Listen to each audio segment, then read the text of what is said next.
Hello, नमस्कार बिहार प्रदेश वासियों एवं देशवासियों।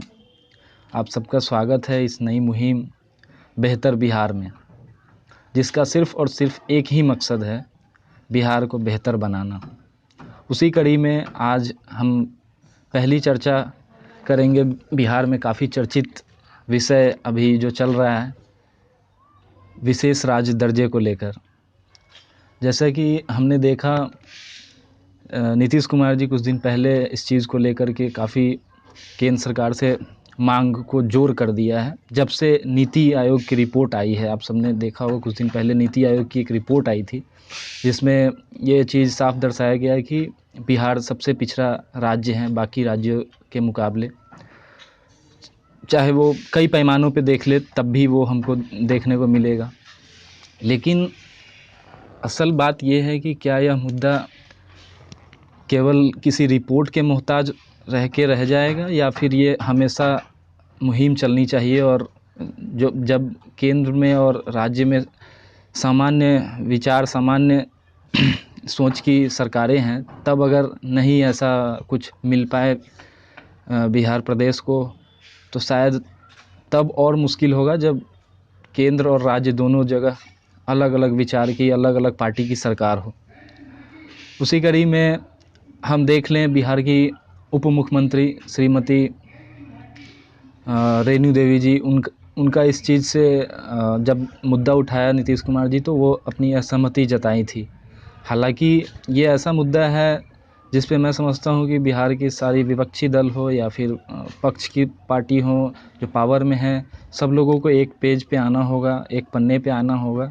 जिस तरह से उन्होंने केंद्र सरकार के पास अपनी मांग लेकर के कास्ट बेस्ड सेंसस को लेकर के उन्होंने प्रधानमंत्री से मुलाकात की थी।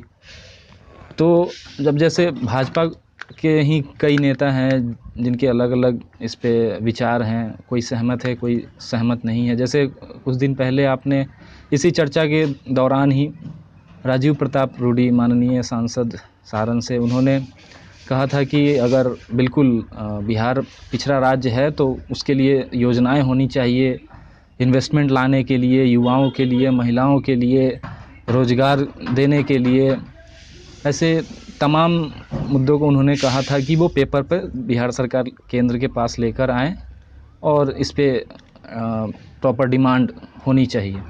इसी कड़ी में मैं कुछ आप लोगों के सामने डाटा रखना चाहूँगा। जैसे क्यों बिहार की मांग जो है वो जायज़ है, क्योंकि हमारा राज्य कई रिपोर्टों में घोषित हो चुका है और ये हम बिहारवासी भी इस चीज़ को महसूस करते हैं कि हमारा राज्य सबसे पिछड़ा है, खास करके अगर आर्थिक रूप से देखा जाए तो।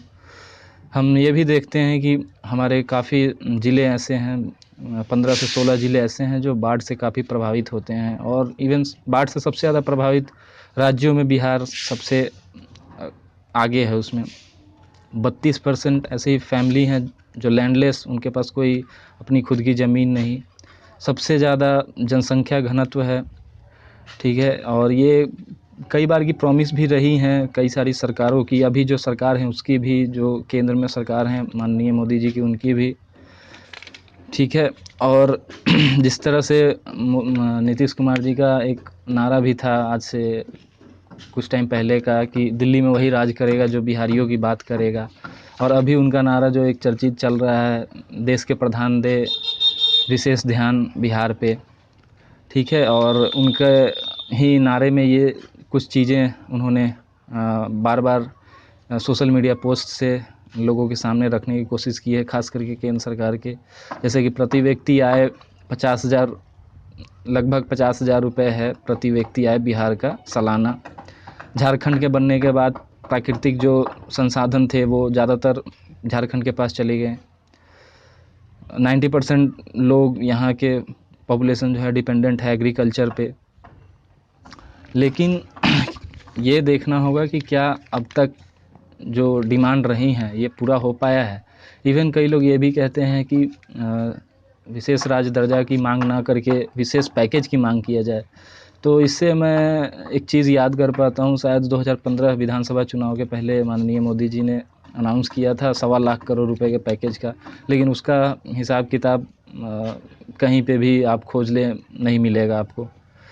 तो ऐसी ये जो मांग है बिल्कुल जायज़ है, और बिहार कई संदर्भ में पीछे है, उसके लिए विशेष पैकेज हो, विशेष राज्य का दर्जा हो, जो भी कह ले, बिहार वासियों को इसका लाभ मिलना चाहिए ताकि उन्हें बाकी राज्यों के साथ उस लेवल पे आने में एक मदद हो।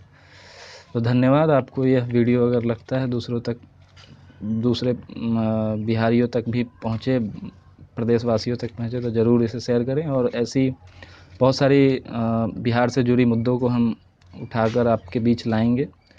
तो अभी के लिए इतना ही, धन्यवाद।